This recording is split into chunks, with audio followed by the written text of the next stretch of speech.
Good morning সবাইকে। তো দেখো একটা নতুন ব্লগ নিয়ে এসেছি। এটা জাস্ট অল্প একটুখানির জন্য তোমাদের সাথে কথা বলতে আসলাম, কারণ তোমরা তো জানোই যে আমার শাশুড়ি মা অ্যাডমিশন রয়েছে। তো দেখো সকালবেলা উঠে রান্না বসিয়ে দিয়েছি, কারণ আমরা কিন্তু আজকে আমাদের কাজ মানে যেখানে আমরা থাকি সেখানে চলে যাব। আর এইখানে না মানে কোনো কিছুই খুঁজে পাচ্ছি না রান্নার জিনিসপত্র। দেখো সব ছিটানো রয়েছে, নতুন যেহেতু নতুন ফ্ল্যাট এটা। আর আমরা এই দুদিন শুধু বাইরের খাবার খেয়েছি। কালকে আমরা পিসি শাশুড়ির বাড়িতে খেয়েছি, মানে আমার পিসি শাশুড়ির বাড়িতে দুপুরবেলা। তো ওরা অনেক কিছু আয়োজন করেছিল খাবারের। আর আজকে হচ্ছে সকালবেলায় ওই ডালপুরি আনা হয়েছিল।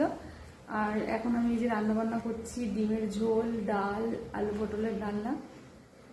তো আজকে জানি না ডাক্তার কি বলবে, ওরা কথা বলবে। বাবা মানে শ্বশুর আমার বর গেছে, কথা বলবে। আজকে আমরা চলে যাব, হয়তো ওরা কাল, ও আবার হয়তো কাল পরশু আসবে। তো দেখা যাক কি করা যায়। আমি এখন আপাতত রান্নাবান্না সেরে স্নান পুজো করব, তারপরে ওরা আসলে মানে আমরা খাওয়া দাওয়া করে বেরিয়ে যাব।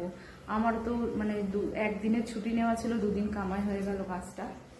তো খুবই কষ্ট হচ্ছে, মানে হেডেক হয়ে যাচ্ছে, ঠিকঠাক না ঘুম হচ্ছে না কিছু হচ্ছে। উনি এখন আপাতত ভালো আছে, তার জন্য একটু রিলিফ। তো তোমরা এখন কি করছো অবশ্যই কমেন্টে সবাই জানো।